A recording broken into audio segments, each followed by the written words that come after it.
O novo ministro Marcelo Queiroga pode agir, interferir e atuar no sentido de acelerar a chegada de novos imunizantes e de mais imunizantes, né, destes que já existem no país. César, ele não vai conseguir consertar o estrago que foi feito pela gestão anterior de não ter feito os acordos bilaterais internacionais no tempo necessário, na janela de tempo necessário, em que esses acordos, inclusive, foram oferecidos pelas empresas. Então, ele não vai voltar no tempo. O que ele pode fazer agora é correr atrás de novos acordos e tentar trazer mais doses e aumentar o nosso portfólio de vacinas no Brasil, sabendo que isso provavelmente só vai ter um impacto significativo de realmente vacinar 1 milhão de pessoas por dia no segundo semestre, quando a gente começar a receber as doses em quantidade significativa para ter um impacto. Até lá, a gente vai continuar no conta-gotas. E até lá, então, as medidas que precisam ser impostas são as medidas não farmacológicas. E quando a gente tem um ministro que acaba de assumir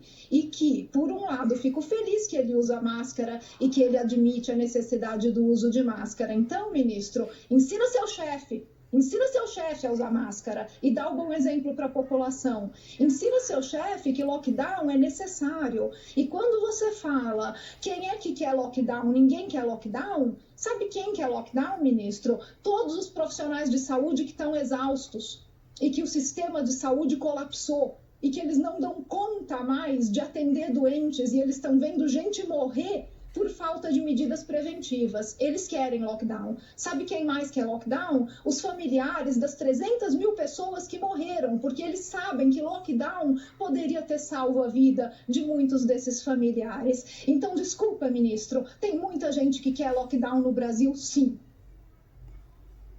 Átila, você que trabalha muito com estatística, né? E aí pegando um pouco nesse desabafo, né? Do distanciamento social, como disse a Natália, só as vacinas, elas protegem muitas vidas, elas aliviam as UTIs, elas aliviam os hospitais, elas protegem os profissionais essenciais da saúde de todos os cantos.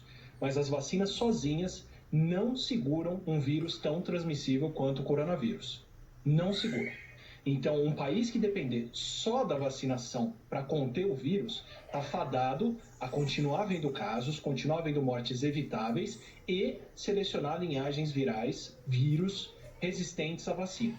Nós já selecionamos vírus que são mais transmissíveis, já selecionamos vírus que são resistentes à imunidade dos curados, porque demos condições do vírus circular entre curados e quem está se contaminando, como foi em Manaus, Rio de Janeiro, São Paulo, em vários lugares. Se a gente não muda essa realidade, não tem como ser otimista, pessimista, qualquer coisa. A gente tem que ser realista.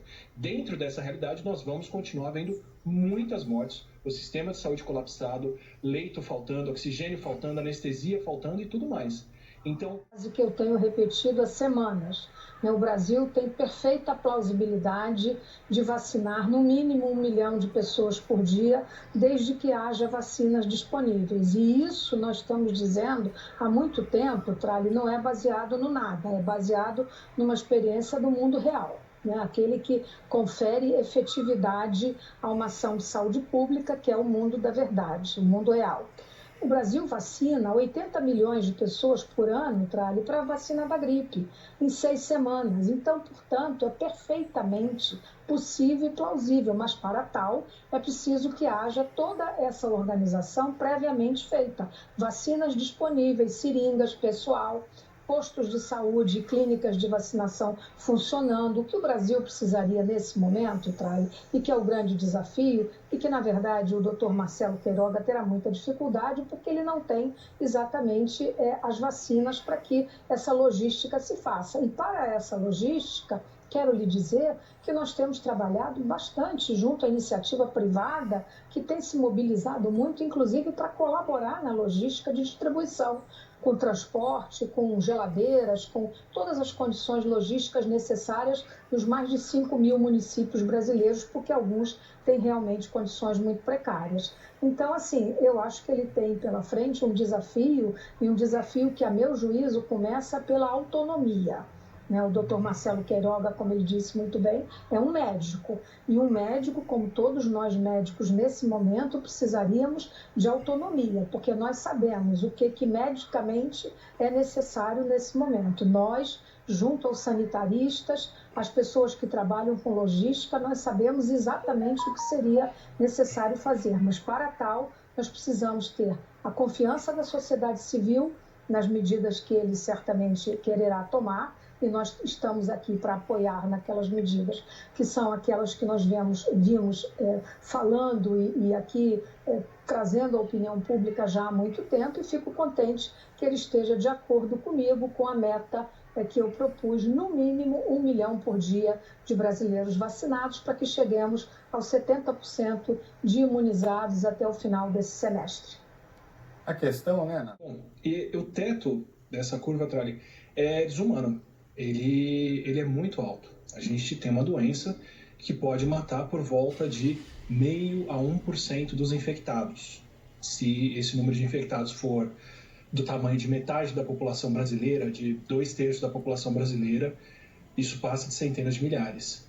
Então, esse teto possível por conta da epidemia não é uma coisa que a gente pode esperar acontecer ou ver. Ele depende muito mais das ações humanas. O que fez essas curvas mudarem de tempos em tempos e de país para país foi o distanciamento, foi o respeito das pessoas às medidas sanitárias, foram as políticas nacionais de combate ao vírus. A mesma coisa agora.